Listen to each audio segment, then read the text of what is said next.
మీరు దక్షిణ దేశంలో ఉండే పెద్ద పెద్ద వైష్ణవ క్షేత్రాలకు ఎక్కడికైనా మనం వెళ్ళి చూడొచ్చు. అక్కడ శివుడు స్థాన క్షేత్రాధిపతి, స్థాన నిర్వాహకుడు అలా ఉంటాడనమాట అక్కడ.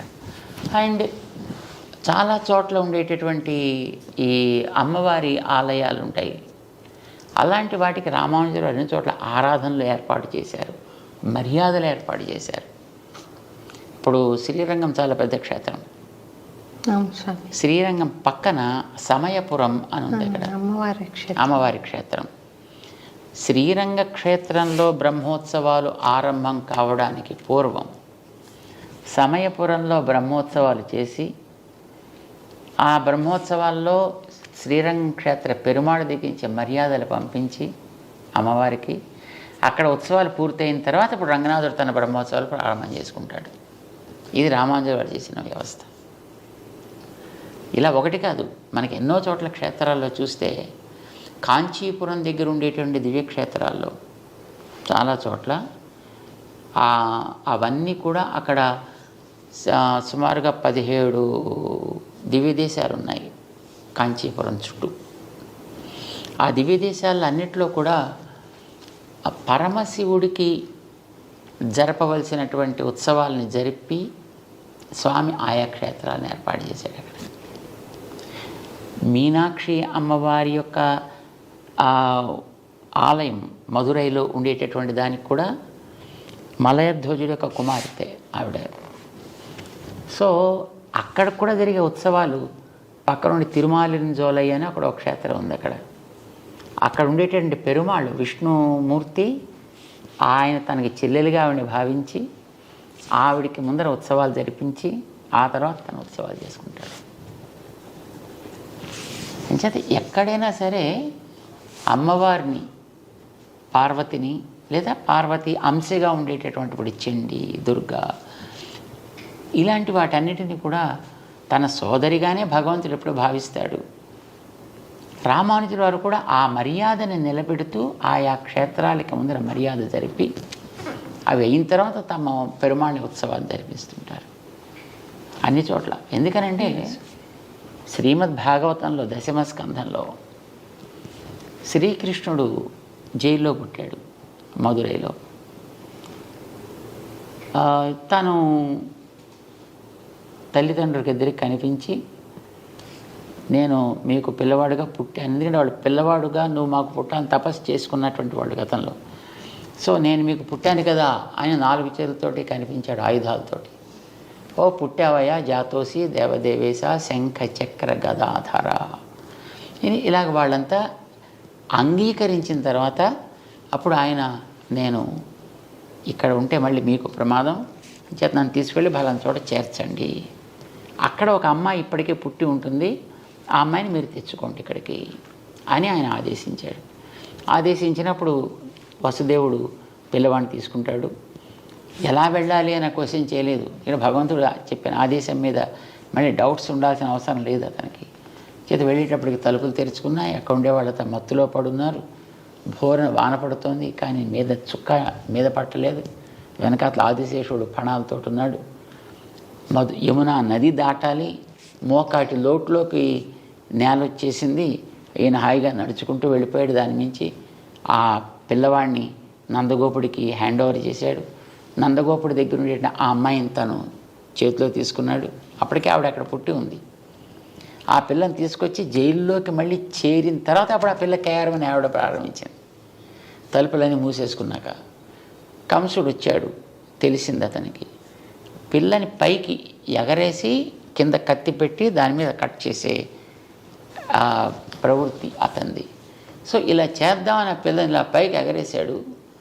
అది మొత్తం 16 చేతులతో ఉండేటువంటి ఒక శక్తి స్వరూపిణిగా వచ్చి, మూర్ఖుడా నేను చంపేవాడు ఆల్రెడీ పెరుగుతున్నాడు రా అని ఆదేశించి అక్కడి నుంచి అంతర్ధానం అయిపోయింది. అప్పుడు భగవంతుడు ఆమెకి, నువ్వు ఇట్లాంటి ఉపకారం చేసావు కనుక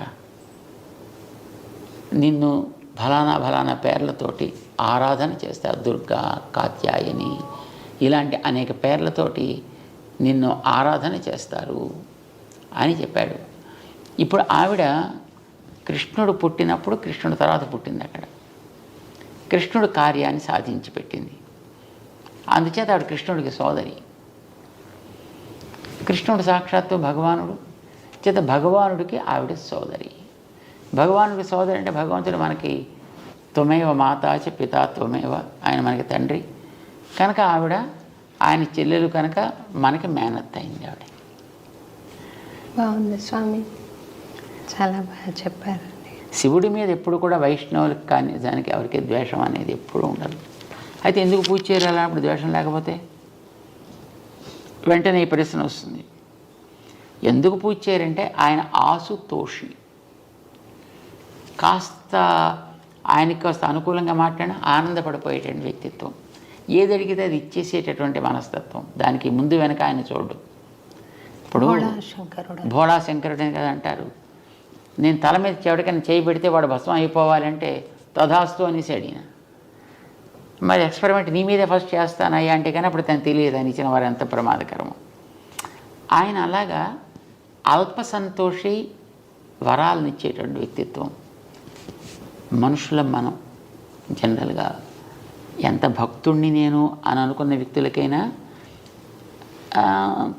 ఎవరైనా కోరికలు తీర్చేటటువంటి ఒక వ్యక్తి ఎదురుకుండా ఉన్నాడు అని అంటే ఏదో అడగాలి కావాలని అనిపిస్తుంది. తాత్కాలికమైనటువంటి ఏదో ఒక లాభాన్ని పొందాలి అని అనిపిస్తుంది. ఇలాగా మనలో ఏదైనా ఒక తాత్కాలికమైనటువంటి ఒక ఆవేశం కలిగి ఏవో కోరితే ఆయన టక్కుమని ఇచ్చేసాడు అనుకోండి, అది మనకి హితకరం కాకపోవచ్చు, ప్రియం కానీ హితకరం కాకపోవచ్చు. సో అలాంటిది ఆయన ఇచ్చినప్పుడు మళ్ళీ మనం ఇంత బతికిన తర్వాత మళ్ళీ ఎక్కడికో మళ్ళీ కిందకి పోవలసి వస్తుంది అనే భయం చేత వైష్ణవులు ఆయన్ని అడగడానికి ప్రయత్నం చేయరు. అంతే తప్ప ఆయన మీద ద్వేషం చేత కాదు. ఇప్పుడు కూడా గౌరవం అనేది అందరి మీద ఉంటుంది. ఆరాధన అందరి ఎందుకు ఉండక్కర్లేదు కదా. ఇప్పుడు ఒక స్త్రీ తన భర్తని ఆరాధిస్తుంది. భర్త గారు అన్నగారు ఉంటారు, భర్త గారి తమ్ముడు ఉంటాడు, భర్త గారి మిత్రులు ఉంటారు, వాళ్ళు ఎవరైనా ద్వేషించదే ఆవిడ ఆదరిస్తుంది. ఆదరణ వేరు, ఆరాధన వేరు. చేత వైష్ణవుడు సాక్షాత్తు శ్రీ మహావిష్ణువు ఆయన అవతారాలు ఏముంటాయో వాటిని ఆరాధిస్తాడు. మిగిలినటువంటి వాళ్ళంతా దేవతలు. ఆ దేవతలందరినీ కూడా చిన్న అతి అల్పమైనటువంటి గ్రామ దేవత దగ్గర నుంచి ఈ దేవతలందరిలోకి అతి పెద్దవాడని చతుర్ముఖ బ్రహ్మ దాకా అందరినీ ఆదరిస్తారు, అందరినీ గౌరవిస్తారు. వీళ్ళంతా నా దేహంలో భాగాలే అని భగవంతుడు అంటే మనం భగవంతుడే ప్రేమ ఉంటుంది అనుకున్నప్పుడు ఆయన దేహం మీద ద్వేషం ఎందుకు ఉండాలి? నేను నిన్ను చాలా ప్రేమిస్తానయ్యా, నీ ప్రాణం అంటేనే నాకు ఇష్టం లేదు, అది మాత్రం తీసేస్తానంటే వాడిని ఏమంటాం మనం?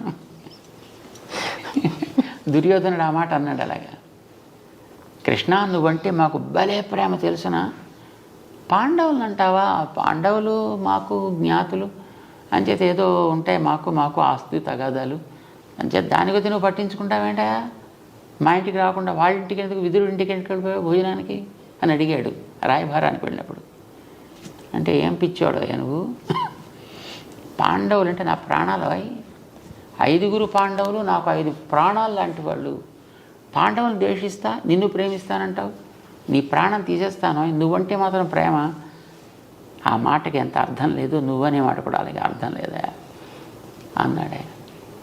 సో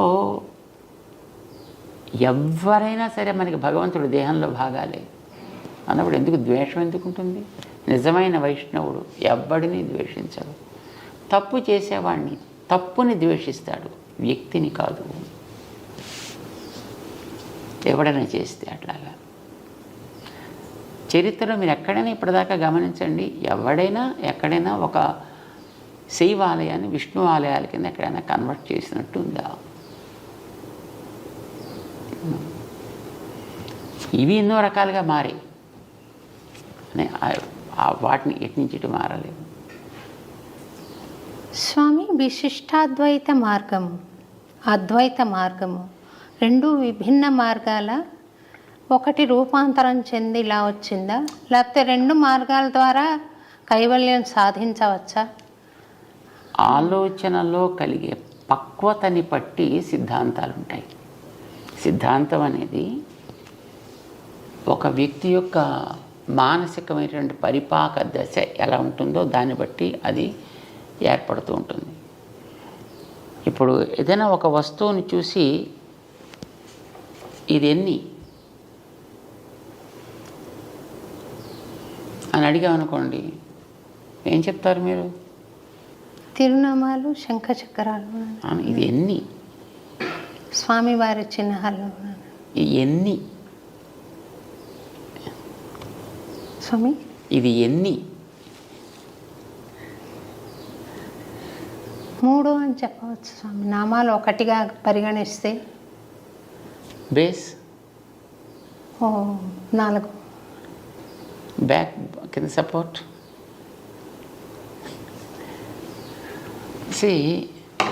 ఇంకోటి అడగండి, ఇదెన్ని?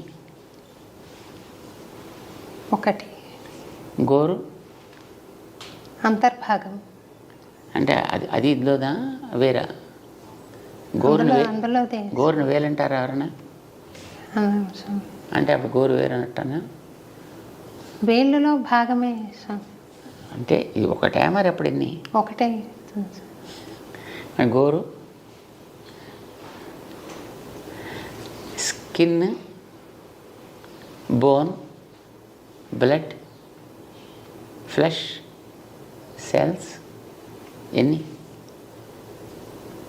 సో దీన్ని ఒకటి అనొచ్చు. అంశాలను విడివిడిగా చూస్తే వేరు వేరు అనొచ్చు. స్కిన్ వేరు. అప్పుడు మీకు ప్రమాదం ఏం లేదు కదా. కొన్ని ఉన్నాయి దీంట్లో. ఎన్ని అంశాలు మీరు చూపించగలిగితే అన్నిటితో కలిసిన ఒకటి. ఇది విశిష్టమైన అద్వైతం. ఒకటే, కానీ ఒక్కటంటే ఏమీ లేని ఒకటి కాదు. ఏదో బ్రహ్మసత్యం జగన్ మిథ్య కాదు. అన్నిటితో కూడుకున్న ఒక్కటి. ఇది విశిష్ట అద్వైతం. అలాంటి మరొకటి లేదు ప్రపంచంలో, ప్రపంచానికి బయట. కానీ ఇందులో కదిలే ఉన్నాయి, కదలను ఉన్నాయి. సెల్స్ కదిలేవి, స్కిన్ కదలనిది, బోన్స్ కదలనిది. కదిలేవి, కదలనివి ఈ రెండితోటి కూడుకొని ఉంది ఇది. కదిలే వాటిని చేతనాలు అన్నారు, కదలని వాటిని అచేతనాలు అన్నారు. ఈ చేతన అచేతన విశిష్టం, వాటి కలిసి ఉన్నది ఒకటి. ఈ లోపల ఈ వేలు అని పిలవడానికి ఆధారమైనటువంటి ఒక షేప్ ఏదో ఉంది దీనికి. దాన్ని బట్టి మనం దీన్ని వేలు అని అన్నాను. దీన్ని ఎందుకు వేలు అనరు? దీన్ని ఎందుకు వేలు అనరు? లేదు దీన్ని ఎందుకు చెయ్యనరు? సో దాని ఆకృతి విశేషాన్ని బట్టి, దాని యొక్క యాక్టివిటీని బట్టి, దాని యొక్క స్వరూపాన్ని బట్టి ఒక్కొక్క దానికి ఆయా నామ నిర్దేశం చేశారు. దానివల్ల దీనికి వేలు అని మనం పేరు పెట్టుకున్నాం. దీనికి ఆ వేలుత్వం అనే దాంట్లో ఉంటుంది. అది మొత్తం దీంట్లో అంతటా ఉంటుంది. ఇందులో ఉండే చేతనాలకి వర్తిస్తుంది, ఇందులో ఉండే అచేతనాలకి వర్తిస్తుంది, దీంట్లో ఉండే నడిపే శక్తికి వర్తిస్తుంది, మూడిటికి వర్తిస్తుంది. ఎందుకంటే ఇది మూడితోటి కలిసి ఎప్పుడు ఉంటుంది కనుక. స్కిన్గా ఎముకలుగా విడదీయగలమా? మళ్ళీ విడదీసి మళ్ళీ సెట్ చేసేసి మళ్ళీ మనం వాడుకోగలమా? నో. సో ఇది మనం జ్ఞాపకం పెట్టుకుంటే విశిష్టాద్వైతం అంటే మనకు తెలిసిపోయినట్టే. మరి ఇప్పుడు అద్వైత మార్గంలో సాధన చేస్తున్న వాళ్ళకి పరమావధి ఎప్పుడు ఉంటుంది? ఎక్కడ వాళ్ళకి పరమావధి అనేది వాళ్ళు ఏం కోరరు కదా. అద్వైతం అనేటటువంటి దాన్ని తెలిసినటువంటి వ్యక్తి కోరుకునేది ఇక్కడ ఉండేటటువంటి బంధము పోవుట. తర్వాత తను ఎక్కడికో వెళ్ళాల్సిందంటూ ఏం లేదు. ఎందుకంటే వాళ్ళకి ఏది వేరే ఇతరత్ర ఏది బ్రహ్మమే ఉంది. ఇక్కడ బ్రహ్మకి ఇక్కడ కేవలం ఒక అడ్డు ఒకటి ఏర్పడింది. ఈ అడ్డు తొలగితే బ్రహ్మమే. అది సత్య మార్గం అంటారా? అది కాదు. సత్యము అసత్యము ప్రశ్న కాదు. ఆలోచన ధోరణిలో అదొక విధానం. అంటే యాంగిల్ మారిందంటారా? దాన్ని మనం డిఫరెంట్ పారామీటర్స్ నుంచి మనం చూస్తున్నాం. తత్వం ఇప్పుడు తత్వమే. మనం అంగీకరించకపోయిన తత్వంలో మార్పు అయితే ఉండదు. తత్వం ఇప్పుడు సూర్యుడు ఇప్పుడు అలాగే సూర్యుడుగానే ఉంటాడు.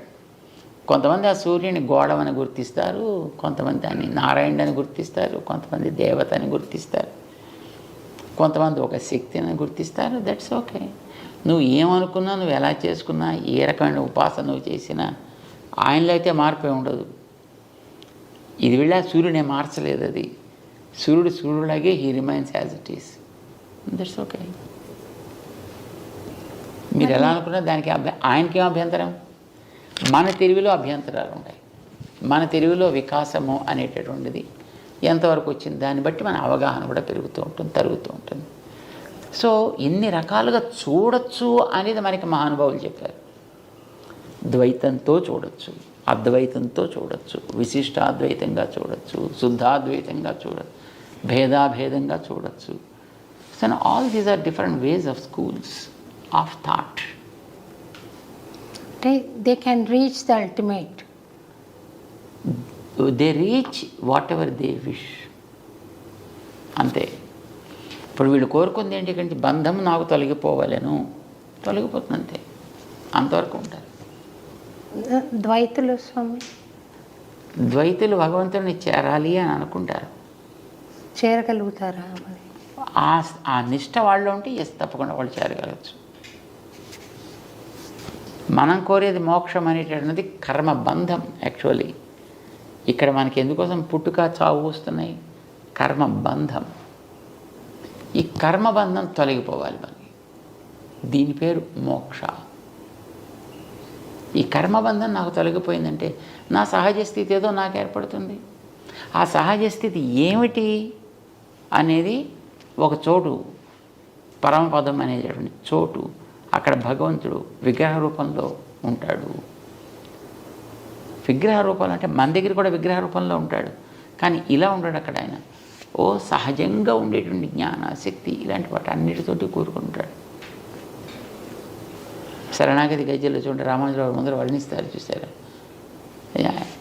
అన్ని రకాలుగాను వీడు నాకు ఈయనే ప్రభువు, ఈయనే నాకు సర్వస్వం కనుక ఆయనకే నేను అంకితమై ఉండాలి, ఆయనకే నేను అన్ని రకాల సేవలు చేయగలగాలి.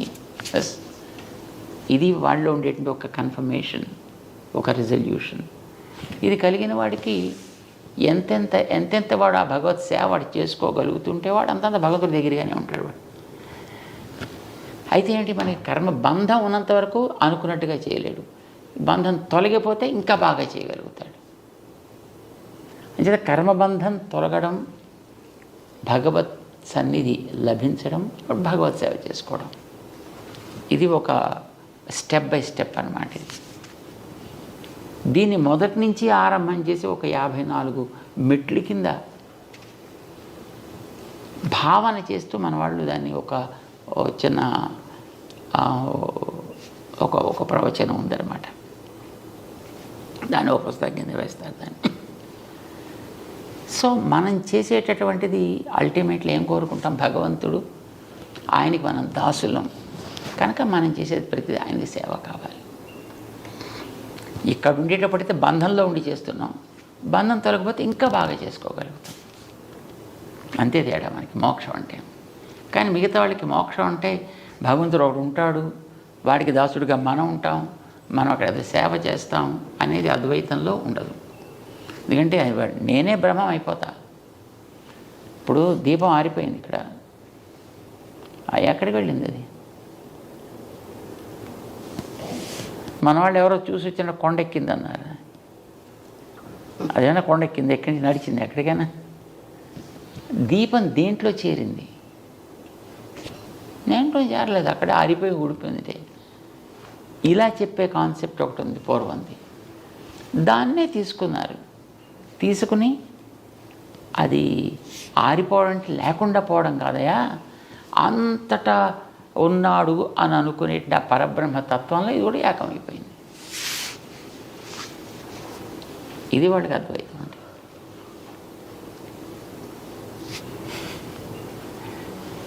మళ్ళీ కమింగ్ బ్యాక్ టు సాధన స్వామి, ఆచార్య అనుగ్రహం పనిచేస్తుందా, విశ్వాసం ఎక్కువ పనిచేస్తుందా స్వామి? ఆచార్య అనుగ్రహం ఉంటే విశ్వాసాన్ని కూడా బలాన్ని ఇవ్వగలుగుతారు ఆయన. విశ్వాసం లేకున్నా ఆచార్య అనుగ్రహం పనిచేస్తుంది. కానీ ఇప్పుడు ఒక ఇనప మొక్కను తీసుకుని దాన్ని మనం కార్వ్ చేసి అందులోంచి ఒక అద్భుతమైనటువంటి ఒక శిలని, ఒక మూర్తిని తయారు చేస్తున్నాం. దానికి ఏముంటుంది? విశ్వాసం. నీళ్ళ తయారు కావాలి అని ఉంది, చెక్కేవాడిలో నేర్పడతాను ఉంది, వాడు చెక్కాడు. అట్లానే ఆచార్యులు అనేటటువంటి ఒక తత్వం తన అనుగ్రహంతో మనలో యోగ్యత లేకపోయినా మనకి కావలసినటువంటి స్థితిని లభింపచేయగలగచ్చు. ఇప్పుడు ట్విన్ టవర్స్ని వాళ్ళు పడగొట్టారు కదా స్వామి, టెర్రరిస్టులు. యా, వాళ్ళు జిహాద్ అని నమ్ముతున్నారు. ఇది చేయడం ద్వారా అల్లాకి మేము దగ్గర వాళ్ళం అవుతాము, మేము అల్లా దగ్గరికి వెళ్తాము అని నమ్మి చేశారు ఆ పని. ఆ నమ్మకం వాళ్లకు పనికి వస్తుందంటారా? అది పనికిరాందే. అంటే నిష్కారణంగా ఒకడికి హింస అనేటటువంటిది ఎప్పుడు కూడా మన వైదిక సంప్రదాయంలో లేనే లేదు. నిష్కారణంగా ఎవడికి హింస కలిగించినా అది నేరమే అవుతుంది. అది నిష్కారణంగా. ఇప్పుడు ఒక పరిపాలకుడు ఒకడికి దండన విధిస్తాడు, తప్పు చేస్తే మరణదండను విధిస్తాడు. అది వాడి నియమం. వాడు దాన్ని చేసి తీరాలి, వాడికి అవతల వాడి యొక్క దోషాన్ని బట్టి. కానీ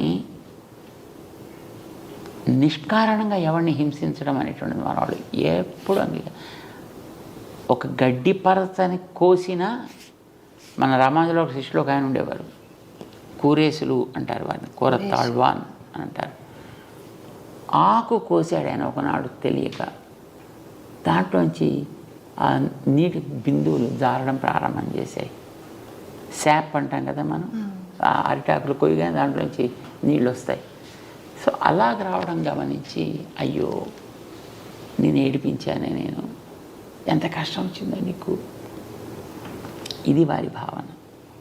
అంటే నిష్కారణంగా ఎప్పుడైనా వీళ్ళకి తెలియకపోయిందా ఏదైనా ఒక హింస ఎవరికైనా జరిగినా దానికి హృదయం నొచ్చుకుని దానికి ఎన్నో రకాల ప్రాయశ్చిత్తాలు చేసుకునేటటువంటి వ్యక్తిత్వం మనకి మన గ్రంథాల్లో కనిపిస్తోంది.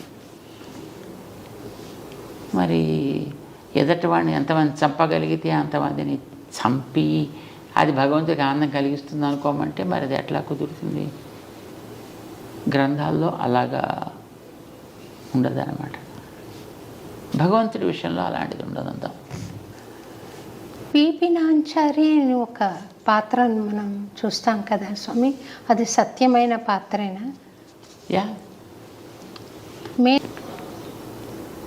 వెంటనే సరే లోపలికి రమ్మన్నారు. సో లోపలికి వచ్చిన తర్వాత వాళ్ళు ఈ సన్నివేశం చెప్పారు. మా దేవుడు మీ దగ్గర ఉన్నాడు, మాకు ఇప్పిస్తే తీసుకుని వెళతామండి. ఆ పిల్ల తన రూమ్లో పెట్టుకుందా. రామానుజులు వారు దేవుడిని ఇప్పించమంటే ఆ సుల్తాన్కి నవ్వు వచ్చింది.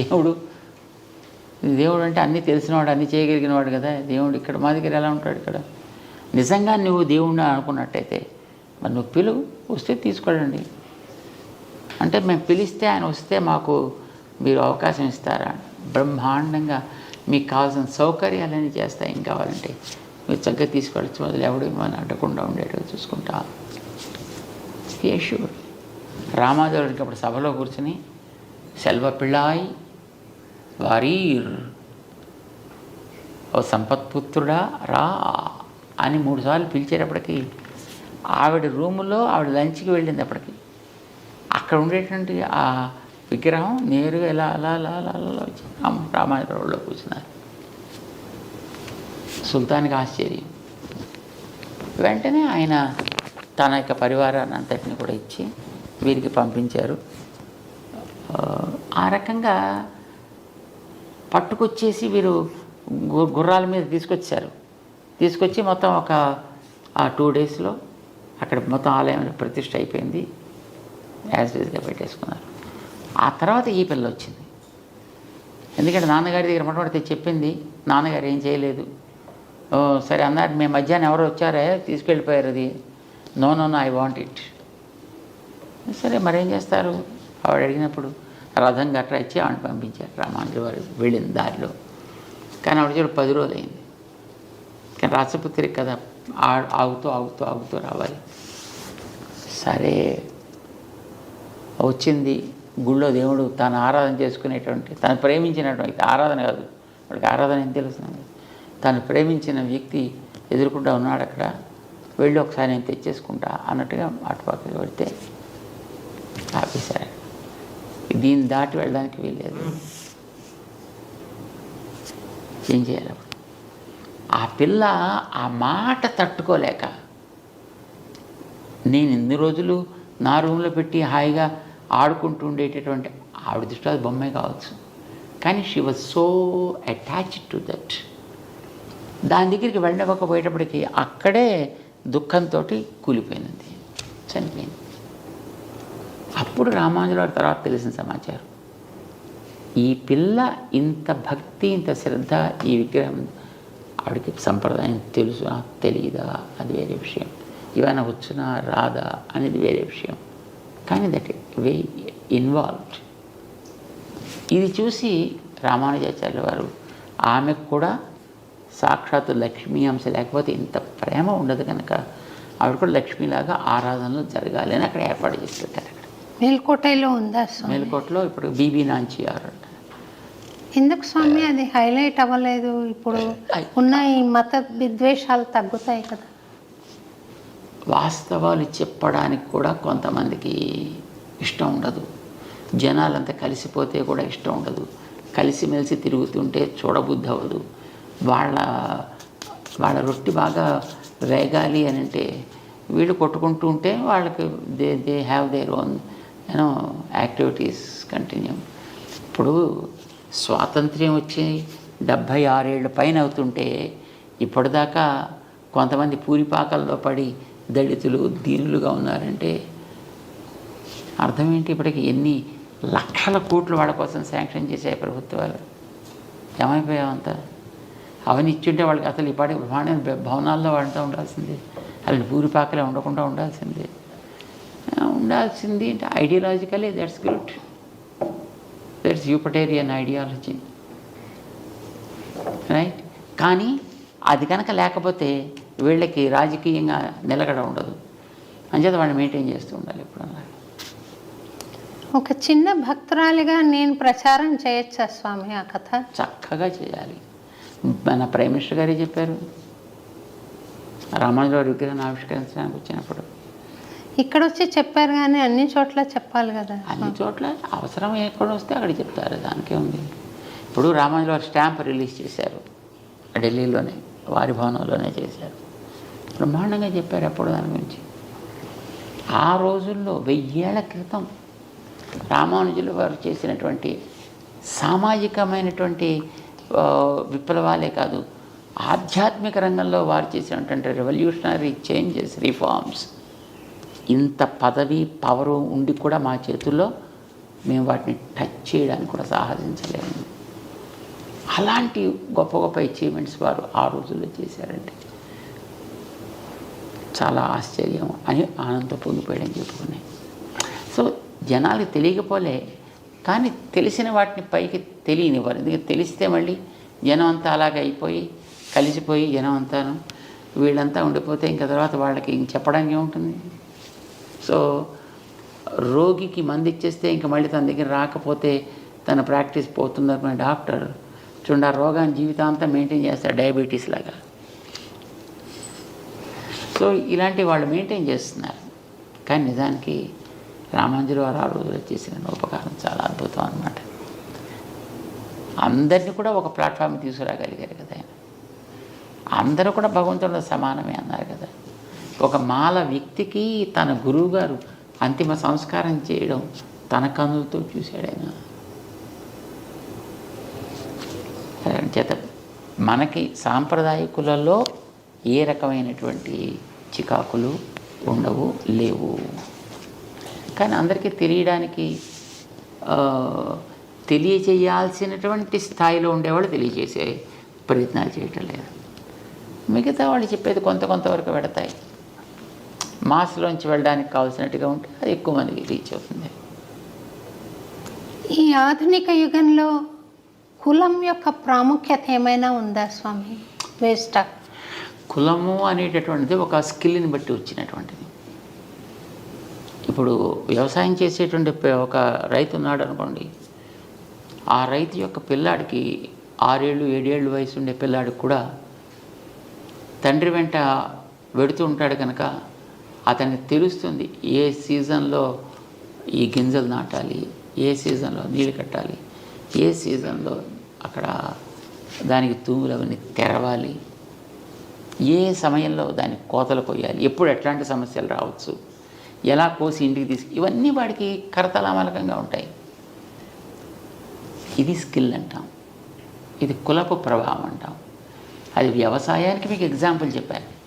మీకు ఎంఎస్సీఓ లేకపోతే ఇంకోటి ఏదో అగ్రికల్చర్ ఎంఎస్సీ చేసిన వాడిని వెళ్ళి గింజలు నాటరా అంటే వాడికి నాటుడు రాదు, కోత రాదు, వాడికి ఇంకోటి రాదు, వాడు ఏం చేయలేడు. వాడికి చదువు ఉంది, వీడికి పొట్టనిండి అక్షరాలు ఉన్నాయి, కానీ చేతులకి మూమెంట్ లేదు వాడికి. కానీ ఆ కుటుంబంలో ఉండేటువంటి పిల్లలకి లేకపోతే వాళ్ళ బంధువులకో వాళ్ళకి అన్ని స్కిల్స్ వాళ్ళకి వచ్చి ఉంటాయి. దాంట్లో వాళ్ళు ఎక్స్పర్ట్స్గా ఉంటారు. వీడికి బయట చదువు కూడా తోడైతే తాను చేసే పనిని మరింత వేగవంతంగా మరింత ప్రొడక్టివ్గా చేయగలుగుతాడు. కులాలన్నీ అలా వచ్చినవే, ఒక్కొక్కటి ఒక్కొక్క స్కిల్ని బేస్ చేసుకుని అవన్నీ కూడా వచ్చాయి. కానీ ఈ రోజుల్లో ఆ స్కిల్స్ అన్నిటిని కూడా మొత్తం పూర్తిగా దే పుల్ డౌన్. నాకు చాలా సంతోషం కలిగించిన విషయం స్వామి, మీరు ఇళయరాజా గారి కార్యక్రమం ఏర్పాటు చేస్తున్నారని. ఆయనకు అంత సంగీతం అబ్బింది. మనం అనుకుంటున్న అగ్రవర్ణాలకు చెందిన మనిషి కాదు. మీరు పిలిచారు, నాకు చాలా సంతోషం అనిపించింది. ఆయన అంతటి కంపోజర్గా నిరూపించుకున్నాడు అన్ని పాటల ద్వారా. ఇళయరాజా గారు ఒక వాద్య సంగీతాన్ని ఆయన అమర్చినట్లుగా ఇంకెవరు అమర్చలేరు స్వామి. అంత అద్భుతమైన కళ ఉన్న మనిషి ఆయన, టాలెంటెడ్ పర్సన్. మరి ఆయనకి పూర్వులు ఎవరున్నారనేది నాకు తెలియదు. అది భగవద్ అనుగ్రహమా లేకుంటే స్వయం కృషి అంటారా స్వామి? స్వయం కృషి కూడా భగవద్ అనుగ్రహమే స్వామి. మామూలుగా అయితే ఎవరికి ఏది రావాలన్నా భగవద్ అనుగ్రహమే ఉండాలి. లేదండి నేనే కష్టపడి సంపాదించుకున్నాను అంటే, కష్టపడి నువ్వు సంపాదించుకున్నాను అనుకునే నీలో కూడా వాడే కదా ఉన్నది. వాడు ఉన్నప్పుడే నువ్వు పని చేస్తావు, వాడు లేకపోతే ఇది సేవమే కదా. ఆధ్యాత్మిక మార్గం చూస్తే తిరుప్పణాళ్వార్ కూడా హరిజన్. ఇప్పుడు మనం అనుకునే హరిజన్, కానీ ఆయన భక్తి పరమ భక్తుడు. అందుకోసమే భగవంతుడు ఆయన్ని తన దేహంలో కలిపేసుకున్నాడు. ఆయన తనలో అబ్జార్బ్ చేసుకున్నాడు, ఆయన గోదాదేవిని చేసుకున్నట్టుగా. అందుకే ఆయన మన వాళ్ళు ఆలయాల్లో పెట్టి అంత భగవద్గీతను పొందినటువంటి వ్యక్తి సామాన్యుడు ఎందుకు అవుతాడు? అతను జత శారీరకమైనటువంటి యోగ్యత తీసి పక్కన పెట్టండి, ఆయనలో ఉండేటటువంటి భగవంతుడి యొక్క అంగీకారాన్ని దర్శించండి, ఆరాధించండి. అంచేత మన ఆళ్వార్లలో ఒకరిగా చేశారే. అదే ఎగ్జాంపుల్ మనకి తర్వాత రామానుజాచార్యుల వారి యొక్క గురువు గారు యామునాచార్యులు వారు కూడా అలానే ఒక దళితుడిని తన దగ్గర చేర్చుకున్నారు. తన దగ్గర ఉండేటువంటి మిగతా వైదిక విద్యార్థులతో పాటు ఈక్వల్గా అతను కూడా సంస్కారాలు ఇచ్చారు. ఆ ఫ్రెండ్షిప్ తోటే రామానుజుల వారికి గురువుగా ఉండే మహాపూర్ణులు అని ఆయన ఆ హరిజనుడి యొక్క చర్మ సంస్కారాన్ని తను చేశాడు ఆయన.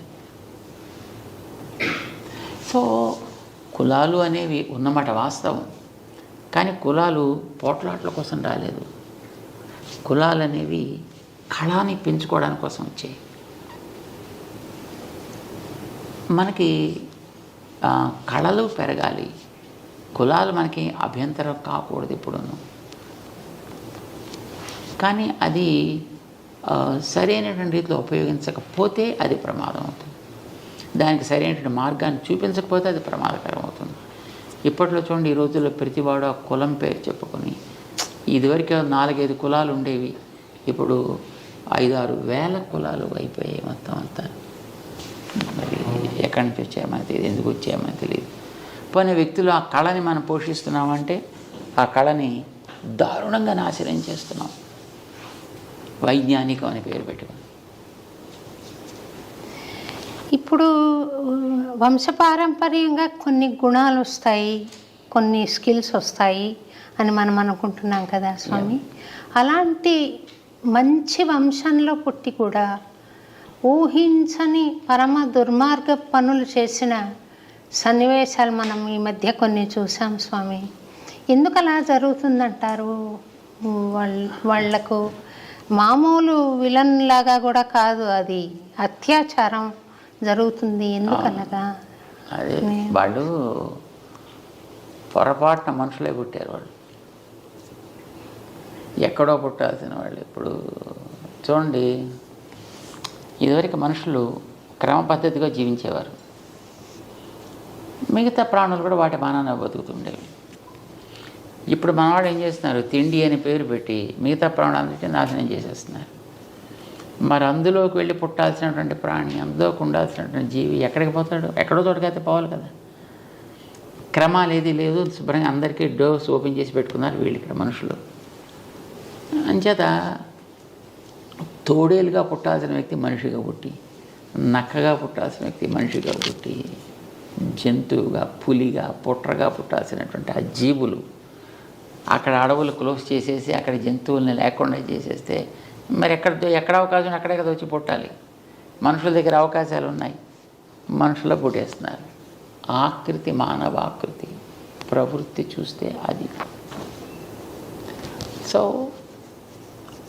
మార్చే ప్రయత్నం బలవంతంగా చేయాల్సి వస్తుంది. అలాంటప్పుడు కొంతమందిని నిగ్రహించే ప్రయత్నం బలవంతంగా చేయాల్సి వస్తుంది. ఇది మొదటి స్టెప్ అంతే.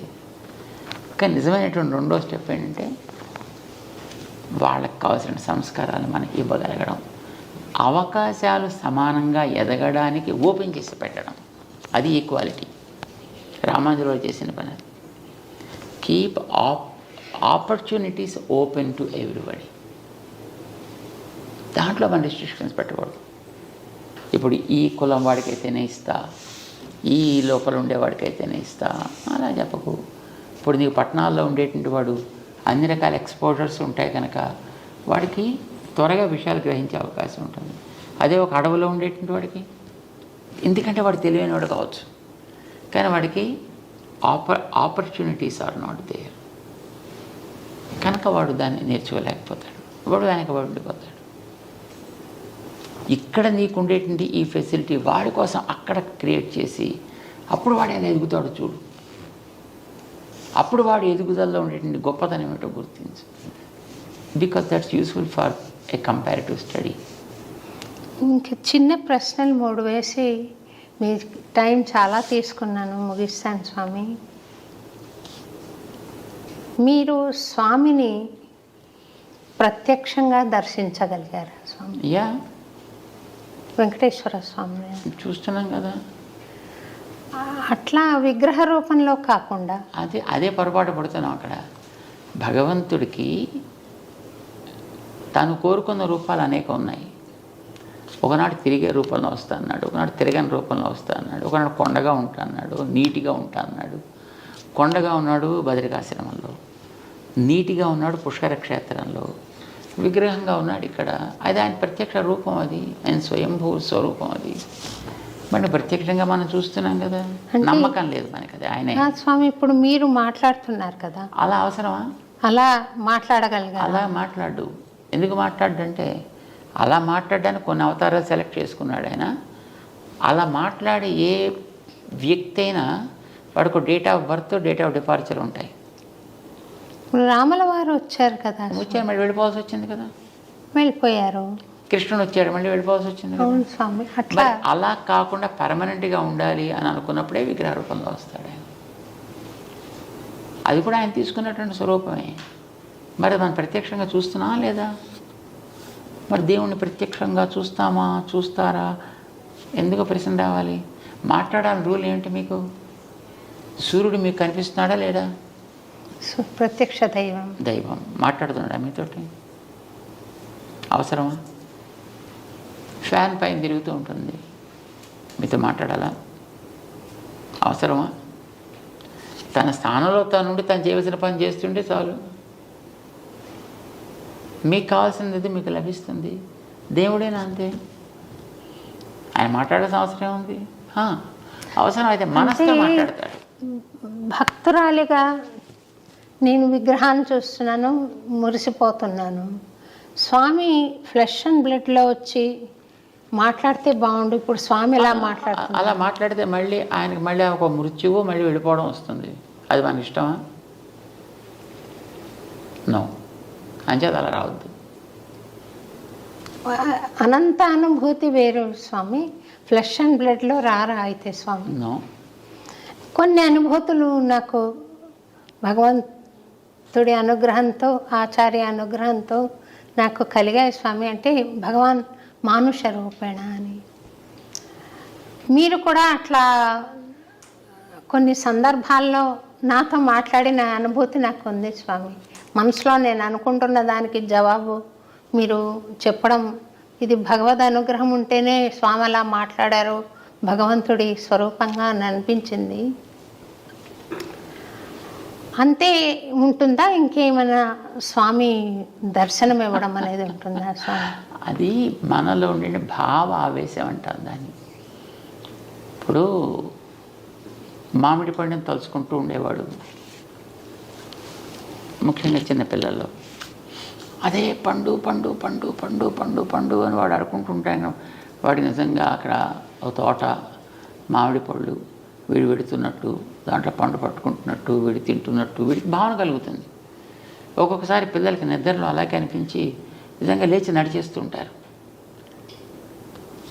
ఇది భావన తీవ్రత వ్యక్తిలో కలిగేటటువంటి. అది లోపల బయట ఈ తేడా తెలియనంత క్లారిటీ వాళ్ళల్లో ఉంది. భక్తుడికైనా అంతే. భగవంతుడి విషయంలో అంత భావన తీవ్రత ఆ వ్యక్తిలో ఉండేటప్పుడు ఎదురుకుండా ఆ వ్యక్తి ఉన్నట్టు, మాట్లాడుతున్నట్టు, ఆ వ్యక్తి తనతోటి మాట్లాడుతున్నట్టు కూడా అనిపిస్తుంది. ఇది భావనే అని అంటాం. అది భక్తుల్లో ఎక్కడ ఇలాంటివి జరిగినా అది భావనే. నిజంగా భగవంతుడికి అలా రావాల్సిన అవసరం ఏముంటుంది కనుక రాటలాగా అలా అనుకుంటే మనకి భగవంతుడు లేని చోట ఎక్కడ కనుక. ఇప్పుడు ఇక్కడ నీకు ఇలా కనిపించిందంటే ఇందులో కూడా భగవంతుడు ఉంటాడు కదా. నువ్వు ఇలా పట్టుకున్నాడు భగవంతుని ఎదురుగా పట్టుకున్నట్టే కదా. కానీ మనకి నమ్మకం ఉండదు అంటున్నాను. ఇక్కడ నమ్మకం ఉండదు. అంచేత మనం we're lost not because he's not there, we're lost because we not believed in the way he is for us. చేత మనతో అలా మాట్లాడద్దు. ఇప్పుడు మీకు ఇక్కడ కూర్చున్నప్పుడు ఈ విగ్రహం టక్క మన మీద మాట్లాడడం ప్రారంభిస్తే మీరు భయపడి పారిపోరండి. ఇది ఇలా కదిలిందనుకోండి తనంతా తాను ఇలాగా చడుచుకోరు మీరు అంతా. అంచేత కదలకూడదు. మనం భయపెట్టడం కోసం కాదు ఆయన ఉండేది, భయాలు తొలగించడం కోసం. చివరి కోరిక ఒకటి కోరుతాను స్వామి, మీరు దయచేసి మన్నించాలి. రైట్.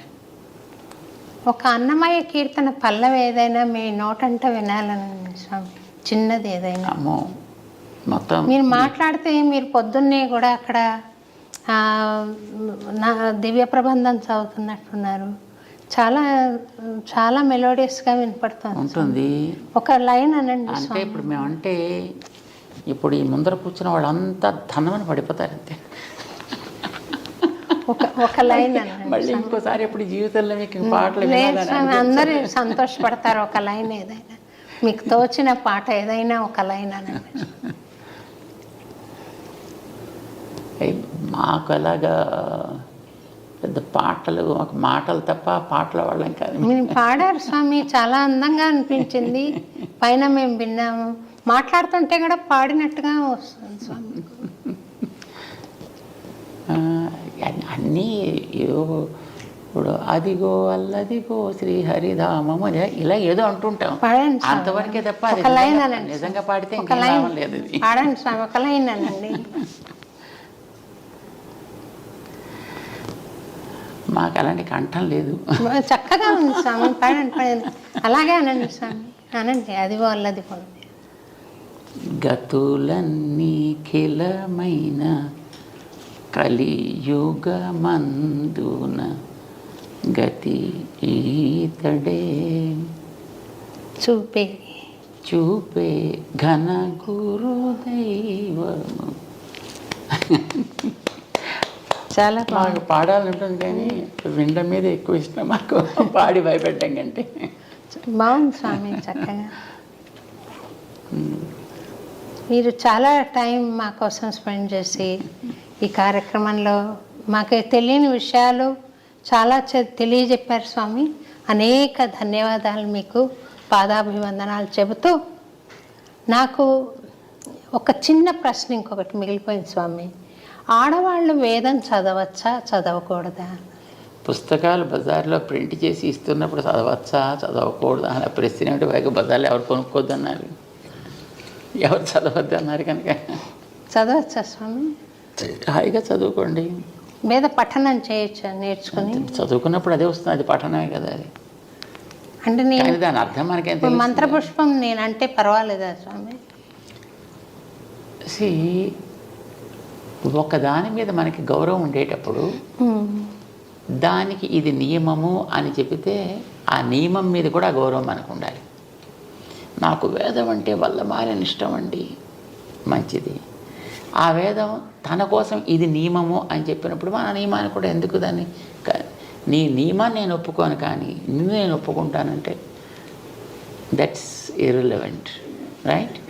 అలానే వేదం అనేటటువంటిది ఒక పద్ధతిలో ఇలా జరపాలి అన్నప్పుడు మనం దాని మీద గౌరవంతో ఆ నియమాన్ని మనం పాటిస్తాం.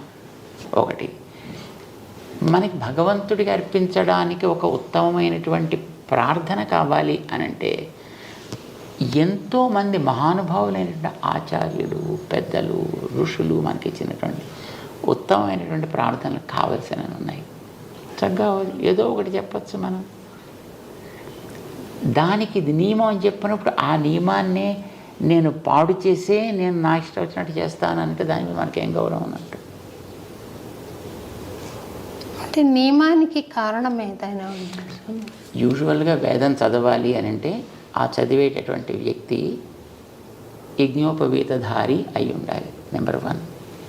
3 పూట్ల సంధ్యావందనం చేయాలి, అగ్ని కార్యాదులు చేయాలి. 3 పూట్ల సంధ్యావందనం చేయడం అనేటటువంటిది మహిళలకి బయలాజికల్గా కుదరదు. వాళ్ళకు ఉండేటువంటి మెన్స్ట్రుయల్ డిస్టర్బెన్సెస్ని బట్టి.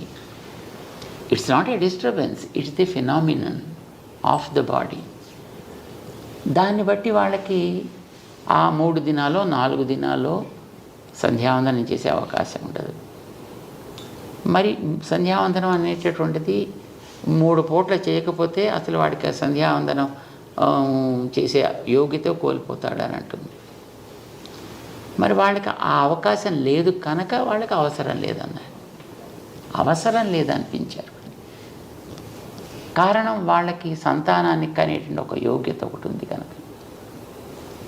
వాళ్ళకి అది గొప్ప ప్రివిలేజ్ కదా. అది మగవాడికి ఉందా? వీడు ఎంత ఏడ్చినా ఎంత కొట్టుకున్నా వీడికి అలా సంతానానికి అనేటువంటి యోగ్యత ఎవడిస్తాడు వీడికి? సో ఎవరి ప్రివిలేజెస్ వాళ్ళకు ఉన్నాయి. అవి లోపాలు అని అనడానికి వీల్లేదు. అది వాళ్ళకు ఒక అవకాశం, ఒక అవకాశం. ఇప్పుడు ఆ శ్రమ నీకు అక్కర్లేదు. నీకుండేటువంటి మరొక అధికారాన్ని చక్కగా నువ్వు హాయిగా వినియోగించుకో. ఈ అధికారం వాడికి రాదు కనుక ఎవరెవరికి ఏ ఏ నియమాలు అనేవి ఏర్పరిచి పెట్టిందో ప్రకృతి, దాన్ని పాటిస్తే ప్రకృతి ధర్మాన్ని మనం పాటించిన వాళ్ళు అవుతాం. That's all it is. లేదు చదువుతానంటే చదువుకోవడానికి హాయిగా పుస్తకాలనే మనం చదువుకోవడానికి అభ్యంతరం అయితే ఏం లేదు. దాంట్లో హాయిగా చక్కగా చదువుకోవచ్చు, అర్థాలు తెలుసుకోవచ్చు, ఆనందించవచ్చు. And who stopped? చాలా సంతోషం. థ్యాంక్ యూ వెరీ మచ్ స్వామి. చాలా థ్యాంక్స్ స్వామి. చాలా టైం మాకు కేటాయించారు. అనేక కృతజ్ఞతలు. ఓపికగా విన్నందుకు సంతోషం. మంగళాశాసనాలు చేస్తే అమృత తుల్యమైన సందేశం చెప్తుంటే, సమాచారం మీరు తెలియజేస్తుంటే వినడానికి ఏం కష్టం స్వామి. నాకు చాలా సంతోషం. జై శ్రీమన్నారాయణ. జై శ్రీమన్నారాయణ స్వామి. Thank you very much.